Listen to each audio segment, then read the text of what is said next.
You're listening to the Higher Attitudes Podcast. Inspiration to lift your soul.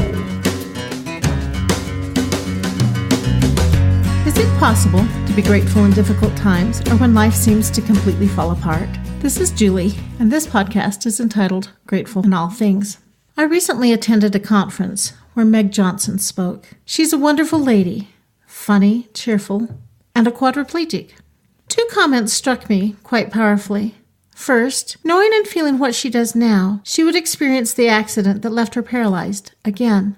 She is actually grateful for her experiences, even though it has been the most challenging and difficult thing she has experienced. The other comment, equally powerful, also related to gratitude. She said that she wrote a list of 257 things to be grateful for in her little finger, which is immovable. 250 aspects of her pinky that inspire gratitude. Just in her pinky that does not even work. Imagine her list for the rest of her body. In the midst of our most severe trials, can we view them with thanks to a loving God? Yes, Meg cried, wallowed in self-pity and despair for a time. Who wouldn't? But then she chose to look up and out. She looked to God for hope and peace. She decided to be the difference in others' lives. She began to volunteer teaching reading. Now she is a speaker, influencing hundreds of lives with each presentation. She radiates joy and more energy than most of her audience. I have a friend who has had several surgeries for a brain condition. There are days she can barely function, yet I have never seen her without a smile. One day I asked her what kept her going on those days. Her answer, profound gratitude. She said she chooses to be grateful for everything, even for the challenging days, even for the debilitating health issues. She is grateful in all things. She is grateful for every detail, for every moment. She sees the blessings when it seems none are there or even coming. In fact, she sees the disability as a blessing. In 1 Thessalonians chapter 5, verse 18, it says, "In everything give thanks, for this is the will of God in Christ Jesus concerning you." During World War II, Dutch sisters Corrie ten Boom and her sister Betsy were imprisoned in a concentration camp for helping Jews. Betsy often said to be grateful in all things. They endured many hardships, one of which was a nasty infestation of fleas. They learned to be grateful even for the fleas. Eventually, they discovered that the guards left them alone. They were able to sing hymns, study scriptures, and did not receive the abuse that women in other barracks received.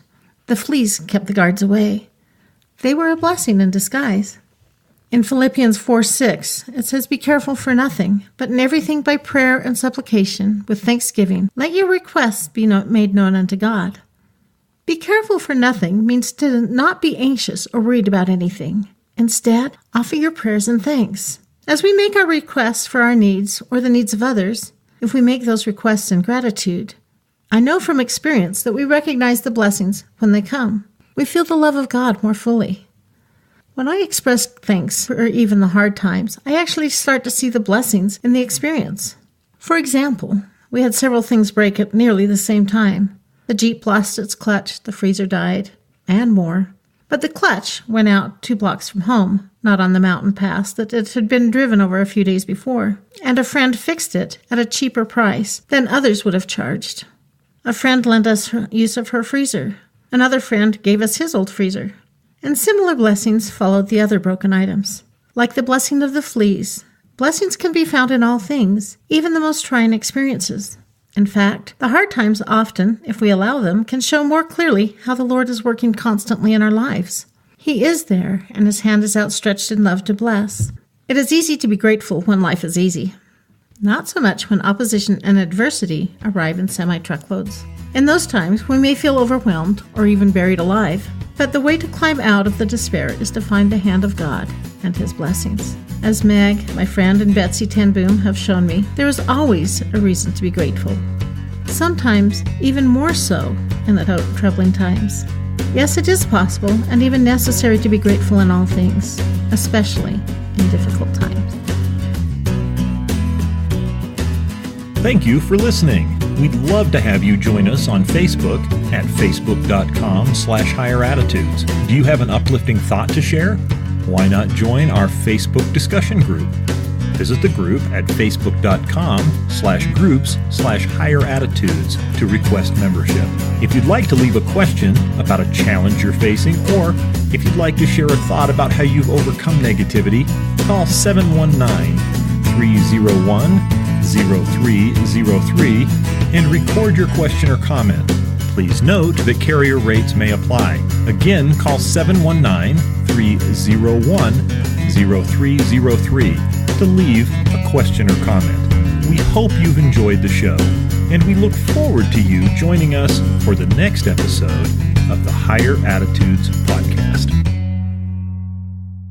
Please remember that the advice offered in this show is intended for informational purposes only. Please read our full disclaimer in the show notes.